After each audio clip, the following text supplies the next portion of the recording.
ரெடியா? ஆ சொல்லுங்க. தேசிய பறவை. என்ன சொல்லுங்க? என்னது பறவை? என்ன பறவை?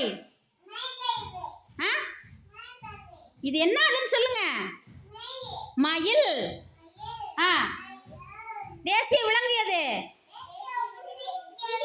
புலி. Very good. தேசிய பழம் எது? Very good. தேசிய மரம் எது? இங்க பாரு. தேசிய மரம் எது?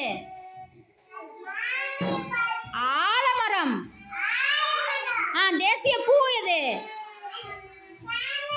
Very good. தேசிய சின்னம்? அசோக சின்னம். தேசிய கொடி? மூவர்ண கொடி. Very good.